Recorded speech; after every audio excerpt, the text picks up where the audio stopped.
যে ২১শে আগস্টের গ্রেনেড বিস্ফোরণের কথা আপনাদের খেয়াল আছে, তখন দেশের পরিস্থিতি কি ছিল? প্রায় গৃহযুদ্ধের মতো অবস্থা দাঁড়িয়ে গিয়েছিল। হ্যাঁ, আমরা সাংবাদিকরা তখন মানে কয়েক রাত হয়তো ঘুমাতে পারিনি, আপনিও পারেননি। তো সেই সময় আসলে ওই সময়টাতে আঘাত করতে চেয়েছিল এরা, কিন্তু তখন বেগম খালেদা জিয়া অনেক বিচক্ষণতার সাথে সেখান থেকে দেশটাকে রক্ষা করেন। কিন্তু উনিও কিন্তু বুঝতে পারেননি যে ওনারই অত্যন্ত ঘনিষ্ঠ স্নেহভাজন, মানে ওনার ভাইয়ের কোর্সমেট যারা বাসায় যেত, যাদেরকে উনি তুমি করে বলতেন, তারা এই কাজটা করবেন। তারা এটা সংঘবদ্ধভাবে করেছেন। এটার সাথে উনি যেটা বলছিলেন, আমি তখন ডিপ্লোম্যাটিক বিটও করতাম, দেখেছি যে টুইসডে ক্লাব এটা তৈরি হলো।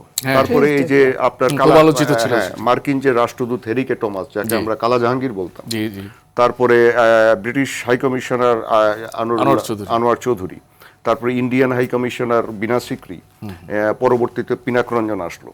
এবং এরা দুজন, আমি দুটা মিডিয়ার কথা বলতে চাই না, এটা আপনিও জানেন আমাদের এইখানে আশেপাশে, এদের সম্পাদকদের সাথে, তারপরে সুজন সুশাসনের জন্য নাগরিক, সিপিডি, এরা মিলে কি করেছে এটা সবাই জানি, ওপেন সিক্রেট। তা এগুলো তো রাজনীতিবিদদের মধ্যে বিভেদ তো পরে আসলো। আচ্ছা, আপনি 1991 সালের পর থেকে কি রাজনীতিটা ঠিকমতো মোটামুটি চলেনি? হ্যাঁ, আওয়ামী লীগ বিএনপি দুই দিকে মারামারি করেছে, কিন্তু আমি তো নিজেও দেখেছি যে তোফায়েল আহমেদ সাহেবের সাথে ব্যারিস্টার মওদুদ আহমেদ তর্কাতর্কি করছেন সেমিনারে, পরে আবার দুজনে একসাথে কফি খাচ্ছেন, আবার মুক্তিযুদ্ধের কথাই বিভিন্ন স্মৃতিচারণ করছেন, সালাউদ্দিন কাদের চৌধুরী আনোয়ার হোসেন মঞ্জুর সাথে হাসাহাসি করছেন, সুরঞ্জিত সেনগুপ্ত ওনাকে প্লেটে খাবার তুলে দিয়ে, আমি নিজে দেখেছি। তো এইগুলা তো রাজনীতিতে থাকে। এইটা তৈরি করা হয়েছে, ইম্পোজ করা হয়েছে। শেখ হাসিনাকে তখন আপনার বারবার মেসেজ দেওয়া হয়েছে। কোন জেনারেল মেসেজ দিয়েছেন আমি জানি, হ্যাঁ, আমি তো লিখবো এগুলি, আজকে একটা লিখেছি, আমি লিখবো। তাকে চিরকুট পাঠানো হতো। সেই চিরকুটের মধ্যে আপনি এটা বলবেন, আপনি এটা করবেন না, আমরা দেখছি, এখান থেকে সরবেন না, মানে এইটা আশ্বস্ততা করা হচ্ছে। তা শেখ হাসিনাও মজা পেয়েছেন, আওয়ামী লীগও মজা পেয়েছে। আচ্ছা, এরা যদি আমাদেরকে পরবর্তীতে এই সুযোগে ক্ষমতায় এসে যায় তাহলে তো হবে। আমি আজকে লিখেছি না যে আপনি লিখছেন, আরো লিখবেন, এবং আপনি ওগুলো আজকে বলে যান আর কি, তাহলে আমরা আগে জানতে পারলাম। এখন দেখেন যে এই মানুষগুলা, যে এইটাকে আমি বলবো যে একটা ইউটোপিয়া। আপনি পৃথিবীতে যতগুলো মিলিটারি ব্যাকড জিনিস হয়েছে সবগুলোর বেশিরভাগ হচ্ছে ইউটিউবে থেকে আসে। ডান্ডা মেরে ঠান্ডা করে দিব, খোলা ফায়ার, 80 দিনের শাসন কায়েম করব, কোনো দুর্নীতি থাকবে না, সব মানুষ সিধা হয়ে চলবে, এইটাই তো।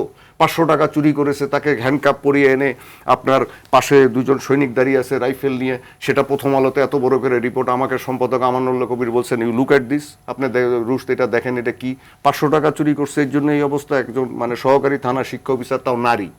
তো ওইটা নিয়ে মানে চিন্তা করেন যে দেশ উদ্ধার করে ফেলছে।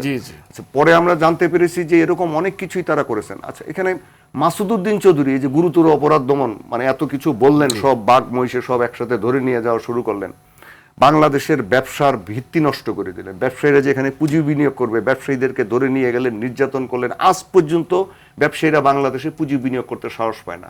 আজকে আমাকে আরেকটা টিভি চ্যানেলে প্রশ্ন করা হচ্ছিল যে $86 বিলিয়ন গত কয়েক বছরে বাংলাদেশে শুধু ব্যবসা খাতে এরকম পুঁজি খাত থেকে চলে গেছে। কেন গেছে? এখানে ব্যবসায়ীরা কি জন্য আস্থা পাবে? ওই যে আস্থাটা নষ্ট হয়েছে, এখনো শেষ হয়নি। বিরাজনীতিকরণ তো আছেই, সেটা আরো পরে